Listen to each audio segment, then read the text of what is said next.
Podcast, part of the Valley Hoops Insider website. Harry Schroeder, editor of the site, host of the show, and glad to be with you. Basketball season, college basketball season is over, though it's never over. It's the portal pandemic season, and we'll talk about that a little bit later on. But we brought a guest on today. His name is Bill Armstrong, and he is the head coach of the national champion Link Year Academy Lions basketball program.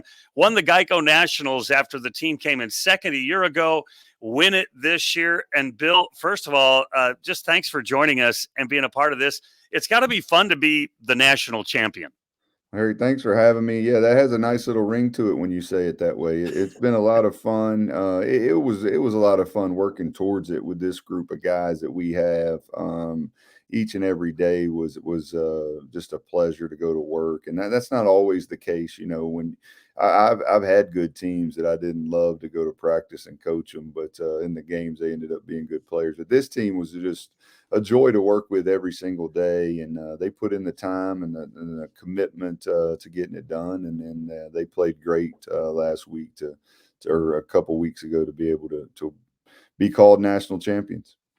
People that have visited my website and our podcast have seen me interview Adam Donier, who kind of the father of Link Year Academy. But you guys are located in Branson, Missouri. Talk about Link Year Academy in general and as it pertains to basketball. Talk about vision, focus, what you guys are trying to do there. Well, this is Adam Donier's vision to start a athletics academy, and one day be the IMG of the Midwest, so to speak, and it started with a post grad school, then a post grad basketball team, and now we're 2 years into the high school basketball team, and we'll be adding a women's high school basketball team next year. So his vision is taken off. For us to be able to do what we've done in the last 2 years is a pretty incredible story. But it says a lot about the people of Link, of Kanakuk, of Adam Donier's, just the work they put in, and just it's all about people.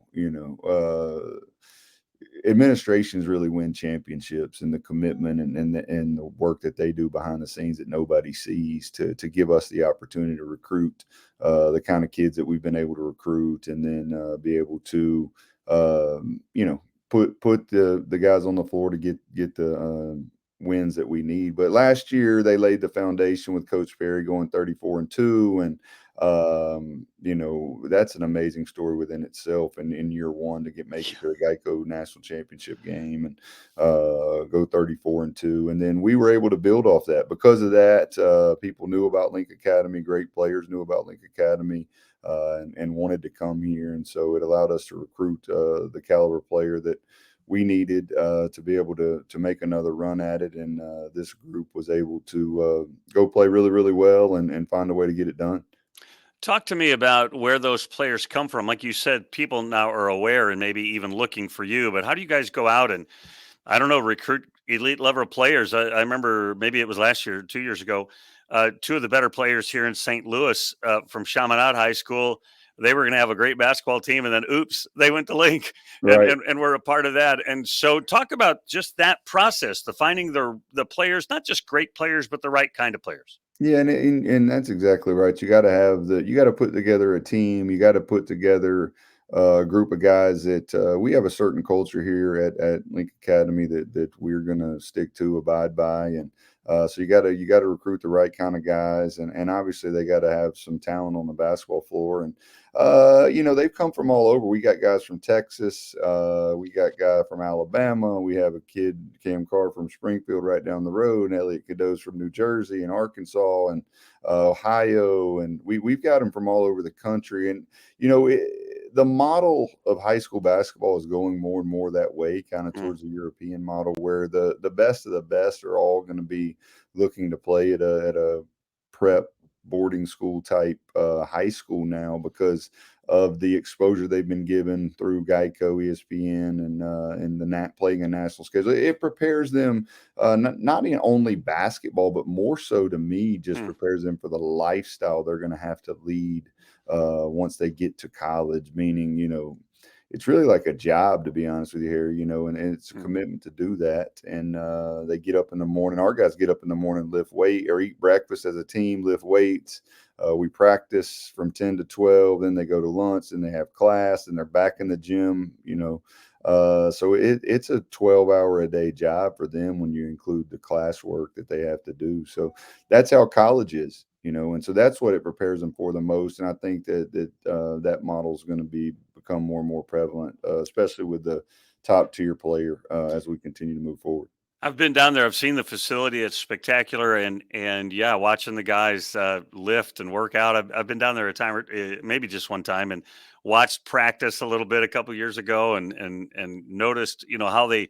Yeah, it's just like being in college. It's It they're is. starting college life early and getting exposure. At that in one level, they're just getting exposure. Other people are seeing them, but they're getting exposed to what life is going to be like in the next year or Being two. exposed is the biggest part. These kids through, the majority of all the kids that we have, people have known about. The Hmm. majority of them are top 100 in the country. They come in here with all kind of offers. Obviously, I think on day one that you could be out in the recruiting period, we had 50 something coaches in. I mean, they get the exposure, but being exposed to the way things are going to be for them in college gives them a huge advantage. I've seen it on the other side as a college coach.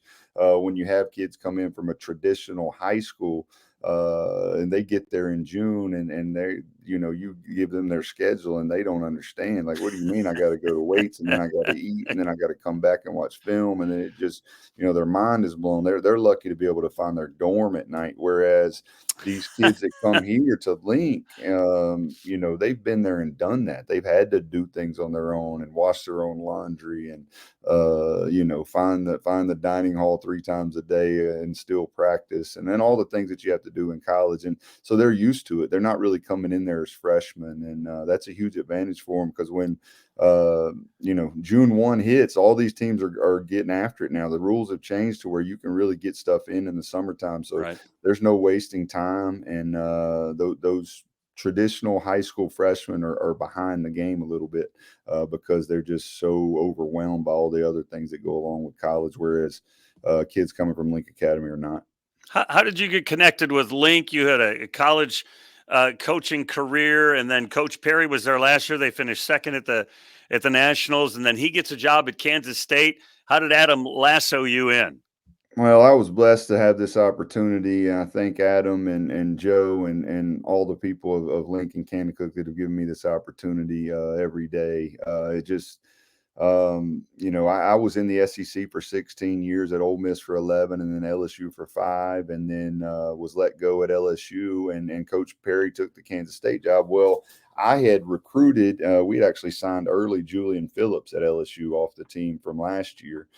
So we were up here. I think we came up here from the first week you could, 7 straight weekends, and then once you sign a kid, you can see them as much as you want after that. So I think our head coach, Coach Wade, came with me all 7 times. And then after that, I came a few more times myself. So I really got to know Adam that way. A really good friend of mine named Jake Hedrick is a friend of Adam as well, and a friend of Matt Souther, who runs MoCan. It Mm. just all I knew those guys and got to know them through the recruitment of Julian. And then my friendship with Jake Hedrick led me to better friendships with Adam and Matt. And in the end, when the job came open and I didn't have a job, and we talked it out, and it made sense to my wife. And to be honest with you, I wasn't sure I was going to do it because I had to leave my oldest daughter. I'm sorry, my second oldest. So my oldest daughter goes to LSU. My second oldest daughter was a senior in high school, and we didn't really want to take her from that. Mm. And in the end, she kind of made the decision. She told me I was going to take a year off, and she just told me that, hey, you're a coach, and that's what you do, and that's what I want you to do, and I'll be okay. And so when she told me that, I reconsidered, and we talked it out, and here I am. Pretty amazing. I was, I think about all those things. You talk about all those visits. Recruiting's really an easy job, right? Yeah, yeah, it is. It's a very easy job, not time consuming at all. Not at all. I want to go back a little bit. You played for Andy Kennedy at UAB, and then you coached with him at Ole Miss. Talk about him. I'm intrigued by him because I've watched him coach and be wildly successful. and you watch him on the sidelines, and sometimes he's very demonstrative, and yet I know, that, and you can have a certain image of a coach when he's demonstrative. Talk a little bit about Andy Kennedy. Intense is the word I use, Harry. He's intense all the time, but that's a good thing. He's made me so much better, and the coach that I am. Obviously, I've gone back. AK goes even farther. When he played at UAB, my father was on staff at UAB. I was a ball boy for all of his college That's games. So amazing. then I had the opportunity to walk on at UAB where he was an assistant coach. He helped me with that. With Coach Murray Bartow was our head coach. I did that and earned a scholarship after a couple years, I believe. I was there for 5 and I was on scholarship for 2. There at the end, wouldn't trade that experience for anything in the world. I obviously met my wife and now have 5 kids. So it was a perfect experience for me. And AK and I obviously became close over those 5 years. Well, then he went to Cincinnati, and I stayed on as a graduate assistant for Murray for 1 more year. Then I went away to a junior college, came back to Birmingham Southern, was an assistant coach at Birmingham Southern. And then when he got the Ole Miss job, he hired me as his director of operations. I was his director of operations for 5 years, and then promoted to assistant coach for 6 before going to LSU. So we were together for a long, long time, and now he's back coaching our alma mater at Right. UAB and having incredible success.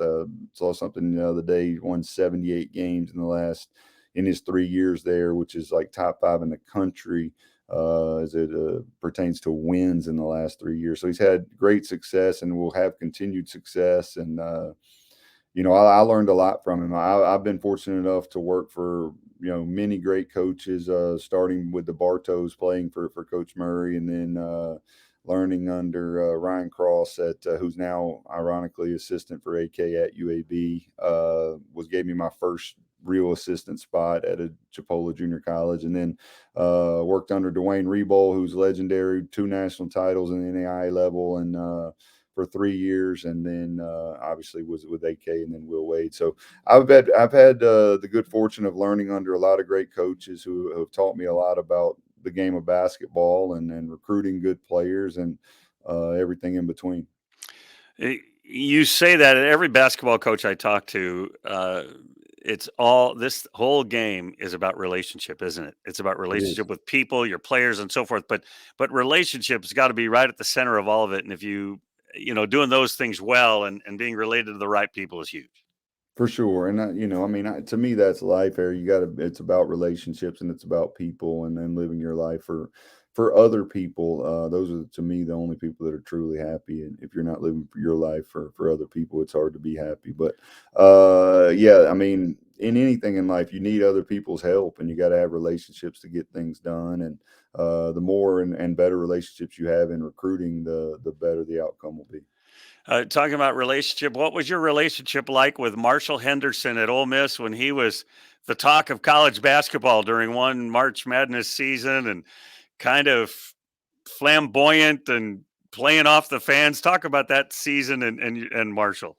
Well, that was a very memorable season. That's one I'll never forget. Marshall and I are extremely close, or were extremely close when I coached him. Now, Marshall wasn't a whole lot of fun to coach in practice. He didn't like practice a whole lot, but he was fun to have on the team when the game started. He was just the ultimate competitor and winner, and we've became really close then. Have remained extremely close. I'm going to his wedding here next month. He's getting married. Marshall's doing very well for himself in the logistics business. And man, that season I have so many stories. But for the ride he took us on, along with the other guys on the team, to win the SEC tournament championship and be a shot away from the Sweet 16 there in Kansas City was our first taste of the NCAA tournament at Ole Miss. So it came at a crucial time, and what Marshall's done for me and my family is tremendous. I could tell you a story that I was on our 10-year anniversary. My wife's half Italian. We went to Italy, and we were overlooking the city of Siena, and we always said we were going to have 6 kids, and we'd stopped at 4. My youngest daughter's a bit of a diva, so we called her the reason why we weren't having any more kids at that time. But I guess my wife was feeling a little had a little baby fever, and she's like, "Are we really going to stop?" And I was like, "Babe, we're going into year 7 and hadn't been to the NCAA tournament, even though we'd had great success. We'd won over 20 a year for 6 years. It was an odd deal. We just could never get in there. We were going to NIT, and I said, if we don't make the NCAA tournament this year, I don't know that we can afford the 4 that we have, but I'll make you a deal. If we make the NCAA tournament, we'll have a boy and his initials will be NCAA, because I could obviously do that with the last name Armstrong. So Marshall Henderson comes on the scene. We make the NCAA tournament, and the rest is history. We have a son named Nash Craddock Andrew Armstrong. So we have a son whose initials are NCAA. I love it. That's I what love Marshall it. Henderson did for the Armstrong family. Spectacular. Tell me about your job at Link. Meaning, obviously, your job there is to coach and win games, but you guys are really a developmental program. I mean, you're really trying to develop these young men as players, but as young men. Just talk about your role, how you see your mission there. I think you wear many hats here as a head coach, assistant coach, the AD and Adam Danyes, our spiritual coach and Joe White. We're trying to help these kids grow emotionally, spiritually, physically, every aspect of their life, and to grow into young men that they eventually have to become once they leave here and get into the real world of college. So we spend a lot of time on that. It's not just roll the balls out and practice in the gym. We do a lot of team functions, a lot of bonding, a lot of different things to help these kids grow in all aspects of their life. Like I said, emotionally, spiritually, and physically. College basketball is changing so much with the players being able to make money in college now and the instant transfer rule. How does that change, if at all, what you guys do there? I mean, in terms of preparing for them for that side of the basketball world. Yeah, we don't talk a whole lot about the NIL or the transfer portal, but what it does is it prepares them, like I said earlier, when they leave here, it's really like they're going into their sophomore year, so to Mm, speak, because they've been away from home, they've done all the things, they've gotten on planes and flown all the way across the country, had to get off the plane and practice and then play a game the next night, then fly home, then go to class. They've done all the things that you have to do in college, so they're not overwhelmed by the grind of that. They've been through it. So I think that gives them an opportunity to go in and contribute as freshmen at a high level, whereas a lot of schools now with the transfer portal, they'll sign really good freshmen, but if it's from traditional high schools who haven't really been through all that stuff, they may be mm. looking for a transfer portal guy to kind of help those guys come along. I do believe that this is giving our guys and guys that go to school like this an opportunity to contribute more as freshmen, because I think with the transfer portal, you'll see that less and less freshmen will be contributing, especially freshmen that come from traditional high schools. And again, nothing away from traditional high schools. They don't have the resources and the time to do what we do. When a player comes from Link and he goes to fill in the blank university and now he's going to go in the portal. Now he's going to look around. Do they call you guys up and say, "Hey, who do you know?" I mean, do they call back and say, "Man, I need a little wisdom on this journey that I'm on now"? Cer- Certainly, they'll lean on us to, help them not necessarily make their decision, but just give them some guidance on how to approach the decision process, and ask questions about how they should go about it, to who they can trust, things of that nature. So they certainly, when you leave that school, you're going to go back to the people that helped you get there, and the people that will give you solid advice based off of what's best for you and not what's best for them. And that's, an issue that comes in when in recruiting a lot. A lot of Mm. these decisions for these kids are made by people that are looking out for themselves and not what's best for the kid. And that's probably why we have so many transfers.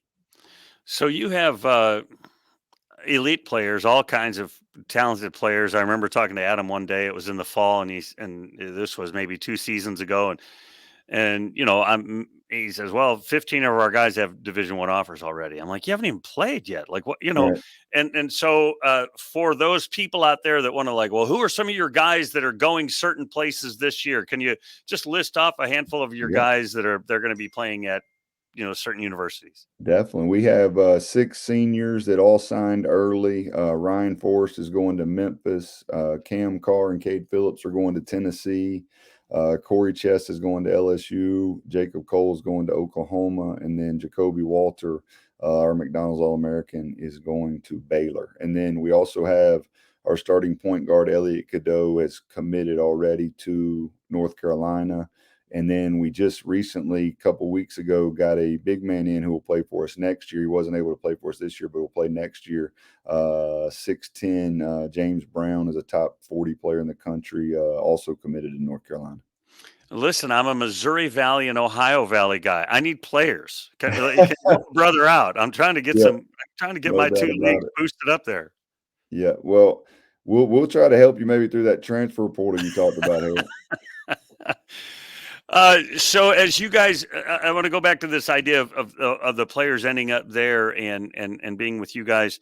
They come from all over. You recruit them, or maybe they even recruit you after knowing about it.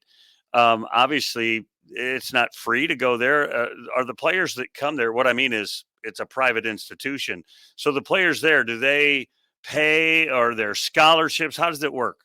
Our guys are on scholarship, and it's become more and more competitive. It obviously now with the success we've had, people know about Link, but nobody's calling up saying, "Hey, I want to come."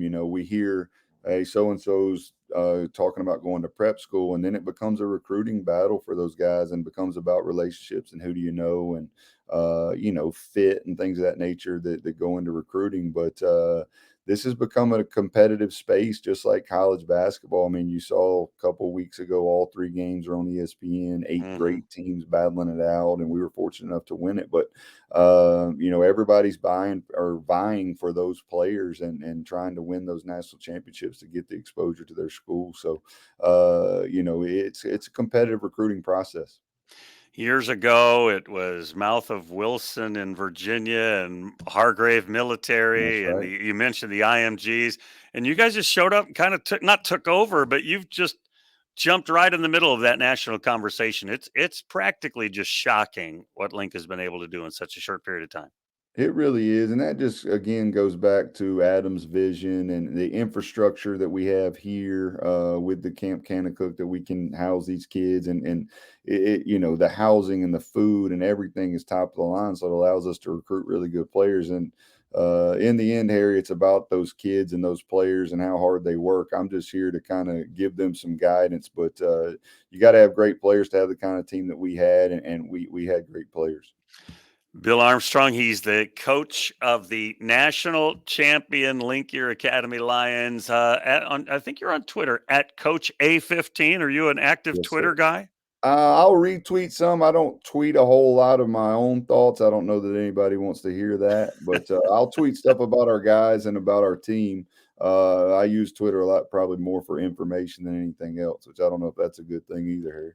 Your political ideas are probably well formed. That's right. That's right. Bill, appreciate your time today. I'm so excited about what you guys are doing down there in Branson, and I'll get down there and visit again sometime, probably this year. But Please just do. so love what you guys are doing, and man, excited about the success you're having. Well, Harry, thank you so much for having us and or having me and promoting Link Academy. And come see us, man. We'd love to have you at practice or just hang out for lunch anytime. I'd love to do that. That's Bill Armstrong, the head coach at Link Year Academy. I'm Harry Schroeder, reminding you, since you've been there, make it a better place. We'll see you again real soon. Bill, thanks so much.